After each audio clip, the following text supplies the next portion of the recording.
social control functions is you want to keep people, in a sense, so busy that they don't have time or energy to think about, is this right or wrong? Should we be, proposing a change to those that are in authority over us? Should we be overthrowing or, any of those kind of things? You want to keep them, constantly striving as hard as they can just to meet their basic sustenance, which means they're not going to be maybe fully fed. They're not going to be healthy.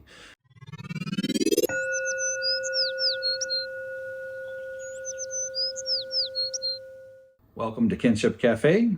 I am your host, Jim Jones, and I'm so glad you joined us today as we continue our exploration of the Daodejing from the perspective of health and well-being. Today we begin with chapter 3.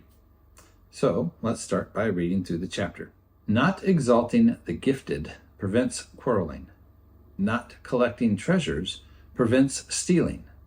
Not seeing desirable things prevents confusion of the heart.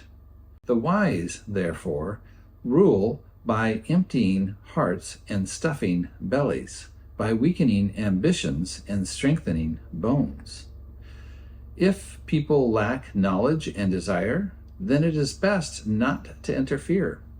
If nothing is done, then all will be well. Now, I must say this is a chapter that has, in some respects, been part of how Taoism gets a bad rap, at least in terms of this idea that it's a know-nothing, very passive kind of approach to how you exist in life. But I think what we can find here is a little bit different if we take some time to kind of break it down. And, as usual, we'll look at probably a couple of different translations to bring out some nuances. Again, with the Chinese language, it's very, in a sense, minimalistic. It's inviting you to bring in or supply the context to kind of flesh it out a little bit in terms of what it means. And so it's allowed for a lot of variation in how things have been translated from classical Chinese into English. So we'll kind of wrestle with that a little bit as well. But let's begin by looking again at that first verse, and we'll kind of start breaking it down from there. Not exalting the gifted. Now, this Chinese character for gifted, and again, don't judge the way I pronounce the words, but let's just say it's pronounced Xian, is actually tied in with this idea of moral or character, like morally gifted or those with strong character. That's kind of interesting because if we think about chapter 2, where we just were wrestling with these contrasts between beautiful and ugly, good and evil, and how that these value judgments, by having the one, let's say good, it kind of necessarily brings up the other evil. But the uniqueness of these human-based judgments as opposed to the naturally occurring contrasts that we find in nature, such as long and short, in that context, those opposites complement each other. But with something like good and evil, they don't complement, they're at war with each other. And so there was this kind of counseling in the last chapter to say, we need to be careful to recognize those filters that can be put on our view of reality that might have been put there through social conditioning of some kind or another, or social derived ways of looking at things or values that encourage certain types of human type of action. So it's interesting now, if we think about this chapter, and it's bringing in this concept of this moral or character, it's really, it seems to be kind of very counterintuitive to how we would think about it in today's world. If we were to say, that we want to, exalt those that are morally gifted, I think, and a lot of us would think, well, that would really help our political landscape, for example. But here, Lao Tzu is suggesting that we don't want to do that. And the reason why is it's going to bring about this quarreling or this strife or this competition. So let's kind of think about this a little bit or break it down a little bit. One of the interesting contexts here is that within the later developments within the Confucian way of thinking, which is, a competing school of thought here with Taoism, was exactly this phrase, actually, exalt the gifted. And what this was kind of getting at is normally within, any type of political office or high office, it would be something that you're kind of born into. You're part of the high houses, or, your genealogy, your aristocracy. Those types of features would then be what qualify you or position you in these different places within society.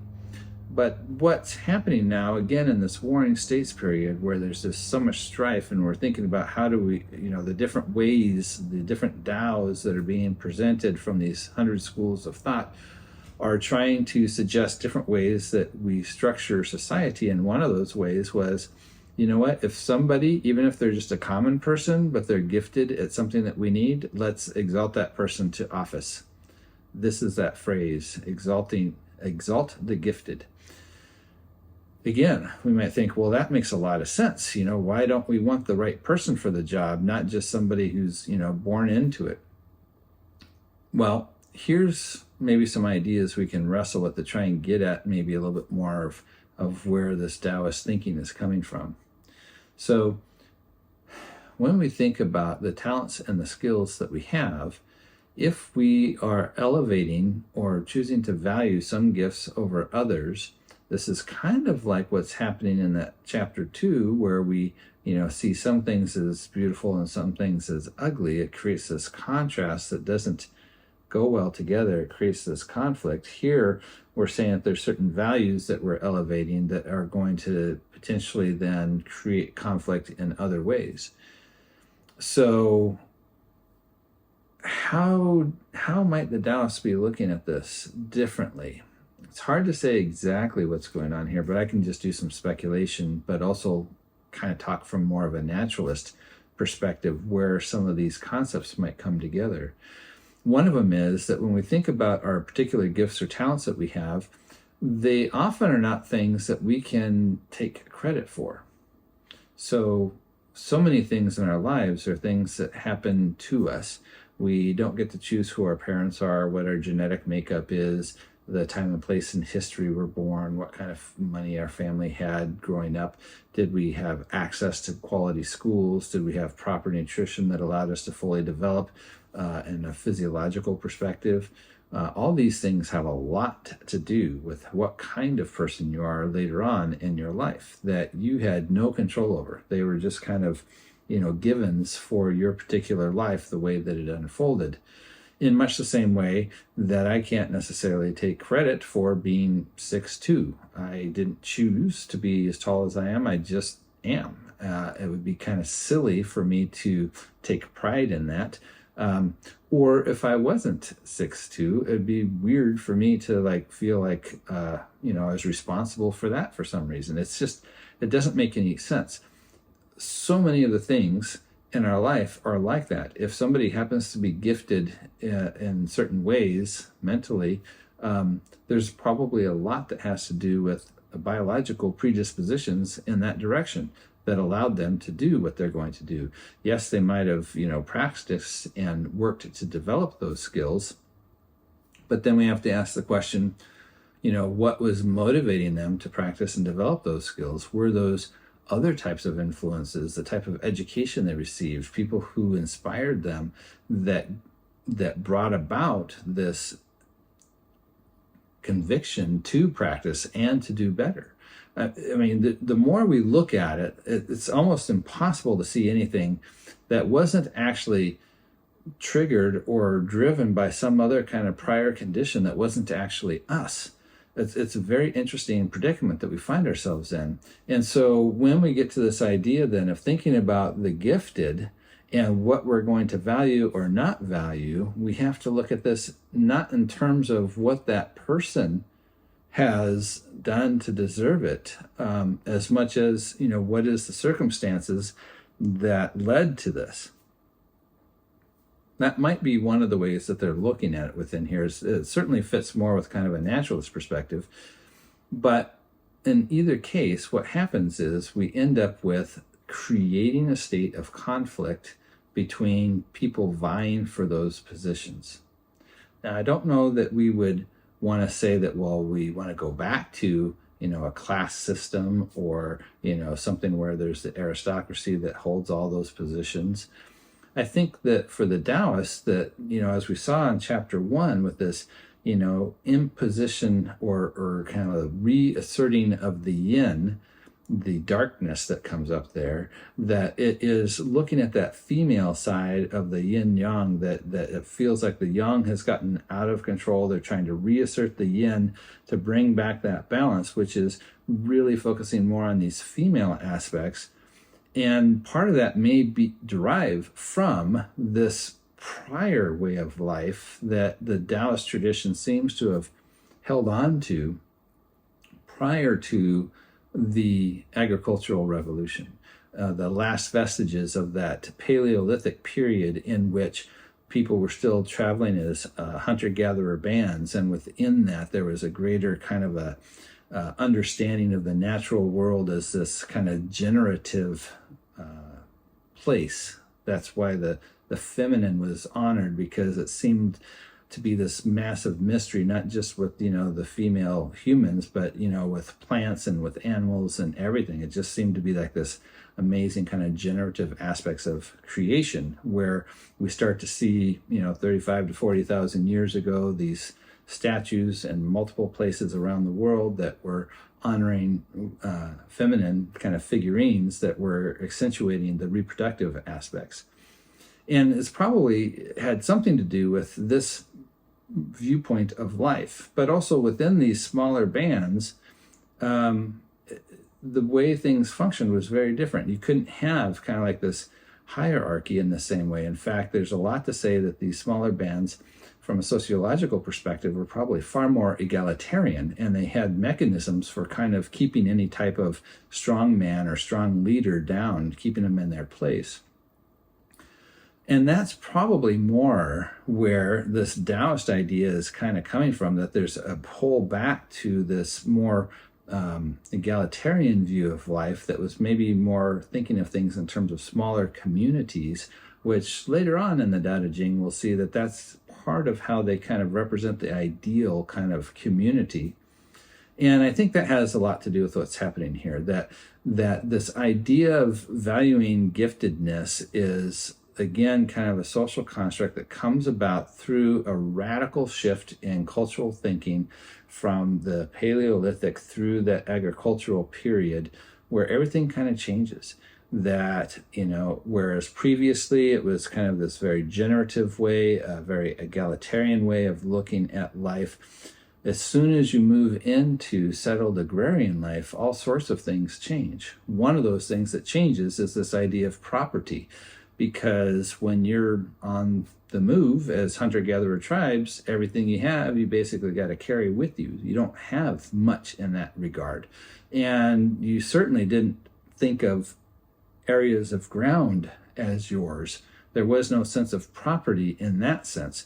But once you get into settled agrarian, agricultural type of a life, then it changes, because now you do have property. Now you've got a place that needs to be protected, and the ability to protect it starts to favor traits that tend to be more masculine. And we start to see a shift that happens in terms of the personification of the forces that be, whereas before those forces were personified as feminine, now they start to get rebranded as masculine. And the traits of power and control and order seem to be more the order, the way that gets brought about. And so this is where we have that overemphasis of the yang, the yang, that is happening in a social way, whereas the Taoists are saying, let's reassert more of that yin to bring that balance back. And we can kind of see how this plays out then in the next couple of verses, because it says then not collecting treasures prevents stealing. This whole concept then of possessions and stealing are byproducts of this massive social shift that happens from that, again, that Paleolithic period to the post-agricultural period that just didn't exist previously. So this whole new ways of viewing things, right? These filters that we put on our way of perceiving reality have impacted this whole idea of, how we think about this concept of treasures or hoarding or storing, and the potential need for stealing, or how that comes into play when there happens to be, those that are going without. And the last part of this verse, then, of these first opening three, it says, not seeing desirable things. And I think probably where we want to go with that is not that we're putting blinders on our eyes, but it has more to do with how do we see, that we don't see things as desirable, in particular the types of things that we're being encouraged to want, in terms of what's being exalted, in terms of what's being presented as treasures. Or, we can think about modern marketing systems where it's all about how do we manufacture desire, manufacture need, manufacture consent, all these socially derived ways of seeing things, these values that are imputed into us. Here it's trying to say, don't look through those lenses. Don't see things from that perspective of, is it desirable or not? So then it goes on to say that the wise, therefore, rule by, and then it's going to give us a couple of things here.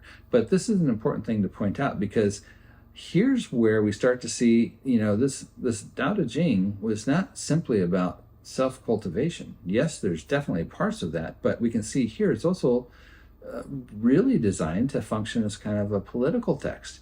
And again, as we think about the context of the Warring States period and the 100 schools of thought, where they're vying for what type of way, what kind of Tao is on offer in terms of how they should structure and run society or rule, here we're seeing that the Taoists are trying to provide their answer to that as well. And it kind of makes me think a little bit of like Plato's Republic, where he tries to say that the king should actually be the philosopher. And here with the Taoists, they're saying, if you're going to rule, you actually should be a sage. Or we could even think about like Gandhi's concept of be the change you want to see in the world. Here they're kind of saying be the kind of person that you want others to be, almost, right? The sage is somebody who has internalized and has self-cultivated the attributes of following the Tao themselves, which is the kind of thing that they're trying to promote in other people. So they become then the exemplar or the model for how this works. And that's a big key to how they think about a well-functioning society, is that the sages are the ones that are actually involved in doing the leadership. So as the sage then, in a position of rulership, what does it suggest that you do? Now, the first line, it starts off by saying that they empty the hearts and stuff the bellies. So that can sound a little bit odd, because it seems like, what do you mean by emptying the hearts? And we should clarify too that the word for hearts here is also the word for mind, or you could say heart and mind. Different cultures across time had different ways of conceiving of where the thought center in the body was and where the emotion center in the body is. So for us, we've definitely, in the 21st century Western world, think of thoughts as originating in our heads, as our minds, and our emotions we often talk about as happening in our hearts. Whereas in other times and places, the heart was actually kind of the locus of thought, and the emotions was felt like in the guts.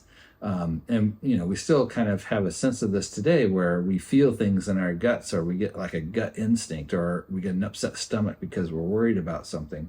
We can kind of see where this idea of emotions in the guts makes sense, and why people would have come up with something like that. So again, this word for heart is also the word for mind, so we could say hearts and minds, or any combination of those. So what does it mean then to empty the minds or the heart, right? So I want to show you again this other translation here. This is actually from Benjamin Huff, which, if you happen to have read the Tao of Pooh or the Da of Piglet, this is that same author. He recently came out with his own translation of the Daodejing, which has some interesting points to it, including this one, because I think it does a good job of bringing out, again, in that minimalist Chinese, there's context that's meant to be supplied. So when it says emptying the mind, Well, emptying the mind of what? Well, I think it has to do, and this is definitely what Huff has brought out in his translation, with those first 3 lines that we were looking at, kind of these incorrect ways of viewing the world. So he writes, the sage in this case, empties the people's hearts and minds of that discontent. So of that way of looking at things that was just previously addressed, and fills their bellies with food. So the emphasis is back on what the humans actually need to actually thrive, right? What are those types of values that we should be focusing on? Not how can we promote all these false values and get those into people's heads from either a profit motive or a marketing motive. And the same kind of thing happens in the next verse where it says weakening ambitions. What does this mean? Are the Taoists saying that they want us to not have any motivation to do anything? And again, I think here that with this idea of ambitions, it's ambition towards what? And if it's towards those 3 lines that this chapter starts off with, then again, Huff brings out a little bit different way of translating this verse here. He says, the sage weakens their obstinacy. And again, we can think about that in terms of like they're pushing for these socially derived ways of looking at things and trying to follow those values and the treasures rather than the more natural way that the Taoists are proposing. And so he's suggesting that maybe we translate that ambition more as obstinacy. And I think that makes a lot of sense. And then again, the flip side is strengthening their bones. Again, this health and vitality for the humans. How does that happen? But we could also think of this, if they're saying that they need to be fed and their bones need to be strengthened, that maybe exactly the opposite is what's going on. And this certainly is consistent with the way that sometimes social control functions, is you want to keep people, in a sense, so busy that they don't have time or energy to think about, is this right or wrong? Should we be, proposing a change to those that are in authority over us? Should we be overthrowing or, any of those kind of things? You want to keep them, constantly striving as hard as they can just to meet their basic sustenance, which means they're not going to be maybe fully fed. They're not going to be healthy. So we see this kind of reversal that if we're not trying to, indoctrinate and promote and use the propaganda on the populace, if we instead focus on how do we create a system in which humans actually can thrive, the whole focus shifts. And it's not necessarily saying that we're trying to create the people dependent on the state for those things. It's that the state helps to create an environment where those things are allowed to flourish. We can see how there can be challenges going both ways here, and I'm not trying to, settle on this one way or the other, but I'm just trying to help us see how the Taoists might have been approaching this concept that's really different from what sometimes comes up as, know nothing and, no ambition, don't do anything, that we're seeing something quite different. In fact, this chapter is directly challenging existing ideas because,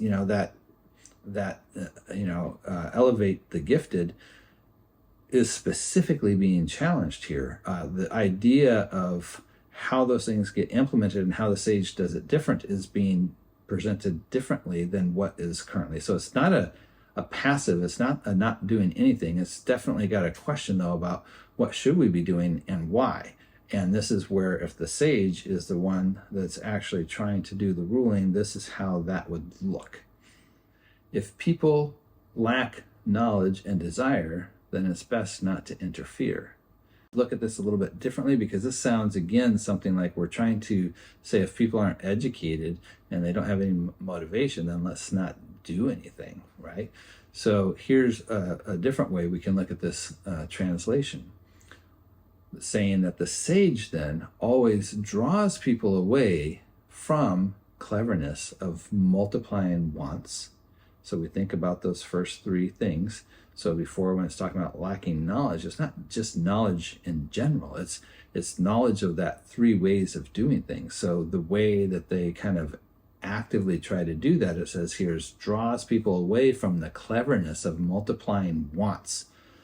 And then it says, and sees to it that the clever individuals lack the confidence to act.